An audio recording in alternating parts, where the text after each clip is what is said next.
नमस्कार मित्रांनो, learn English through Marathi या प्रोग्राममध्ये आपलं सर्वांचं स्वागत आहे.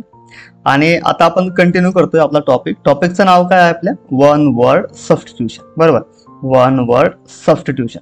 आता याचा काय आहे पार्ट 3 आहे. पार्ट 2 आपण याच्या अगोदर बघितलेले आहे. बघितले नसतील तर नक्की बघून घ्या, जेणेकरून आपल्याला हा टॉपिक कव्हर करताना अजून थोडी मदत होईल. आलं लक्षामध्ये.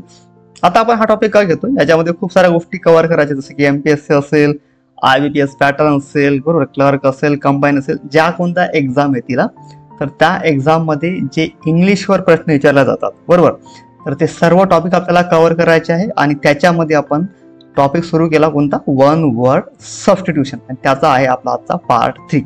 2 पार्ट झालेले आहे. नक्की बघा, विसरू नका बघायला, कारण की तुम्हाला हा टॉपिक कव्हर करत असताना, म्हणजे हा पार्ट 3 कव्हर करत असताना त्या दोन जे पार्ट आपण घेतलेले त्याची खूप मदत होईल. आलं लक्षात. तर सुरू करूया. बघा आता बघा, an instrument for measuring atmospheric pressure. an instrument for measuring atmospheric pressure म्हणजेच काय, एखादं इन्स्ट्रुमेंट आहे, कशासाठी यूज होते, फॉर मेजरिंग, काय मोजण्यासाठी, ॲटमॉस्फेरिक प्रेशर. बरोबर, एखादा इन्स्ट्रुमेंट आहे, बरोबर, त्या इन्स्ट्रुमेंटचा वापर कशासाठी केला जातो, ॲटमॉस्फेरिक प्रेशर मोजण्यासाठी. बरोबर, त्या इन्स्ट्रुमेंटला काय म्हणतात, बॅरोमीटर. काय म्हणतात, बॅरोमीटर. आलं लक्षामध्ये. एक्झाम मध्ये काय येईल, असे तुम्हाला एक सेंटेन्स दिले जाईल, समजा कॉम्प्लेक्स सेंटेन्स, आज a instrument for measuring atmospheric pressure, आणि 4 ऑप्शन दिले असतील खाली. आलं लक्षात. मग त्याच्यामध्ये बॅरोमीटर असेल तर बॅरोमीटर काय होईल, आपलं राईट आन्सर. आलं लक्षात. असा त्याचा अर्थ होतो. An instrument for measuring atmospheric pressure, त्यालाच काय म्हणतो आपण, बॅरोमीटर. बरोबर, मराठीमध्ये त्याला काय म्हणतो आपण, वायू भारमापक. पण मराठीमध्ये फक्त आपल्याला समजून घ्यायचं आहे, लक्षात ठेवण्याची गरज नाही. लक्षात ठेवायचं काय, फक्त an instrument for measuring atmospheric pressure, त्याला काय म्हणतो आपण, बॅरोमीटर.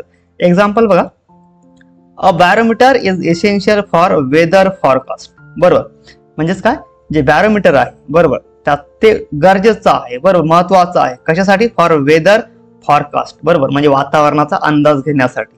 बरोबर, असा काय सेंटेन्सचा अर्थ होईल. पुन्हा ते सांगतोय की सेंटेन्स फक्त कशासाठी, फक्त आपल्याला समजण्यासाठी.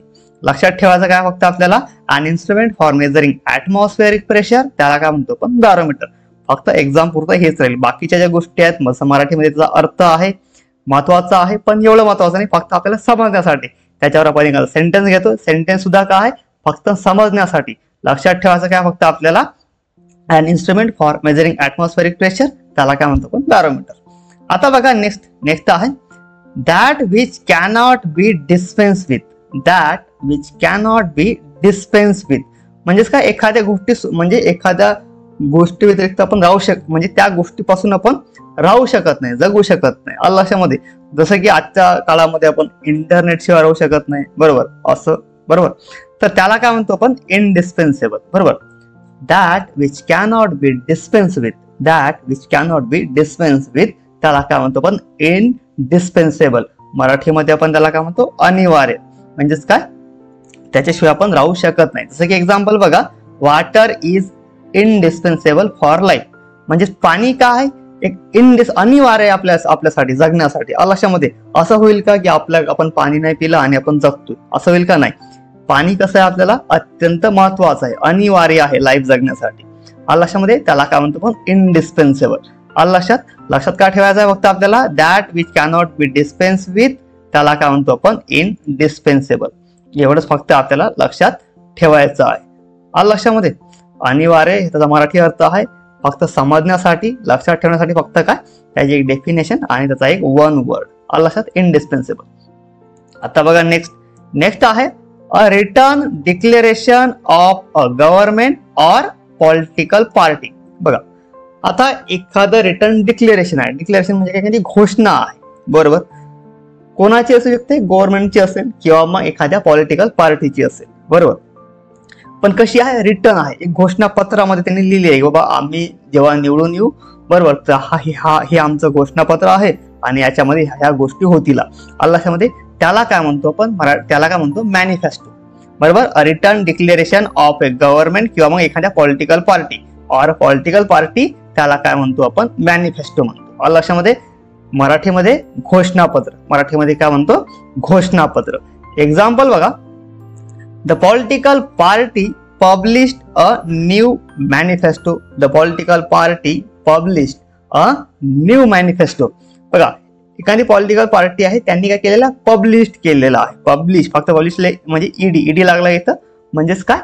पास्ट टेन्स मध्ये. आलं लक्षामध्ये? The political party published a new manifesto. आलं लक्षामध्ये? एखादी पॉलिटिकल पार्टी आहे, त्यांनी काय केलं? त्यांचा जो मॅनिफेस्टो आहे, त्यांचा जो घोषणापत्र आहे, ते त्यांनी काय केलेलं आहे? पब्लिश केलेलं आहे. असा काय सेंटेन्सचा अर्थ आहे. पुन्हा एकदा सेंटेन्स लक्षात ठेवण्याची गरज आहे का? नाही. फक्त लक्षात काय ठेवायचं आहे आपल्याला? हे अ return declaration of a government किंवा पॉलिटिकल पार्टी, त्याला काय म्हणतो आपण? मॅनिफेस्टो. त्याला काय म्हणतो आपण? मॅनिफेस्टो. मराठीमध्ये घोषणापत्र. आता बघा, नेक्स्ट आहे a child whose parents are dead. A child whose parents are dead म्हणजेच काय? एखादी काही मुलं असतात, त्यांचे जे पॅरेंट्स असतात ते दुर्दैवाने त्यांची डेथ झालेली असते, तर त्यांना काय म्हणतो आपण? ऑर्फन. त्यांना काय म्हणतो आपण? ऑर्फन. मराठीमध्ये आपण त्याला अनाथ म्हणतो, बरोबर? A child whose parents are dead, त्यांना काय म्हणतो आपण? ऑर्फन. मराठीमध्ये अनाथ. एक्झाम्पल बघा, an orphan's life is often challenging. म्हणजे सेंटेन्सचं म्हणणं काय आहे? जे अनाथ लोक असतात, जे अनाथ मुलं असतात, तर त्यांचं जे आयुष्य असतं ते फार अनेक वेळा, ऑफन म्हणजे काय? वारंवार कसं असते? चॅलेंजिंग असते, बरोबर? नेहमी त्यांच्या आयुष्यामध्ये कसं चॅलेंज येत असतात, असा सेंटेन्सचा अर्थ आहे. पुन्हा एकदा सेंटेन्स लक्षात ठेवण्याची गरज नाही. लक्षात काय ठेवायचं? फक्त a child whose parents are dead असं असेल तर त्याचा वन वर्ड सबस्टिट्यूशन काय होईल? ऑर्फन होईल. काय होईल? ऑर्फन. काय होईल? ऑर्फन. लक्षात फक्त आपल्याला एवढंच ठेवायचं आहे. A child whose parents are dead, त्यांना काय म्हणतो आपण? ऑर्फन. आता बघा, नेक्स्ट आहे a rule that is applicable to all. बघा, एखादा रूल आहे, बरोबर, तर तो कसा आहे? ऍप्लिकेबल आहे, प्रत्येकावर तो लागू होतो, बरोबर? प्रत्येकावर काय होतो? तो लागू होतो, तर त्याला काय म्हणतो आपण? युनिव्हर्सल. त्याला काय म्हणतो आपण? युनिव्हर्सल. मराठीमध्ये त्याला सार्वत्रिक म्हणतात. आलं लक्षामध्ये?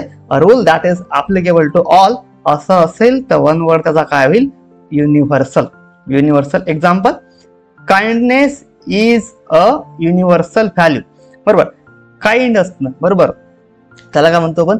काइंडनेस असणे, म्हणजे एकदम मन मिळवू स्वभाव असणे, तर त्याला काय म्हणतो आपण? युनिव्हर्सल. बरोबर? म्हणजे तो मन मिळवू जो स्वभाव आहे तो कसा आहे? सर्वांना लागू होतो. आलं लक्षामध्ये? Kindness is a universal value. बरोबर? जे काइंडनेस आहे, जे मन मिळवू स्वभाव आहे, त्याची कशी एक युनिव्हर्सल व्हॅल्यू आहे, तर सर्वांना लागू होतो. आलं लक्षामध्ये? जसं की आता ग्रॅव्हिटी आहे, गुरुत्वाकर्षण आहे, ते सगळ्या जागेवर लागू होतो, बरोबर? तो कसा झाला? युनिव्हर्सल झाला. आलं लक्षामध्ये? सार्वत्रिक झाला, तर त्याला काय म्हणतो पण? युनिव्हर्सल. लक्षात बाकीचं काही ठेवायचं नाही, सेंटेन्स सुद्धा नाही, मराठीमध्ये फक्त समजण्यासाठी. लक्षात काय ठेवायचं? फक्त a rule that is applicable to all असं असेल. एक्झाम्पल मध्ये 4 ऑप्शन दिलेले असतील, त्याच्यामध्ये युनिव्हर्सल कुठेतरी लिहिलेलं असेल, युनिव्हर्सल असेल, ते आपला काय झालं? राईट आन्सर झालं. आलं लक्षामध्ये? तर आजसाठी एवढंच. व्हिडिओ कसा वाटला? लाईक करा, शेअर करा, चॅनल सबस्क्राईब करा, आणि काही अडचण असेल कमेंट बॉक्समध्ये लिहून पाठवा, जेणेकरून मी त्याला चेक करेन, आणि तुमच्या काही अडचणी असेल ते सुद्धा कमेंट बॉक्समध्ये लिहून पाठवा. तर आजसाठी एवढंच. भेटूया पुढच्या व्हिडिओमध्ये. तोपर्यंत नमस्कार आणि थँक्यू फॉर वॉचिंग.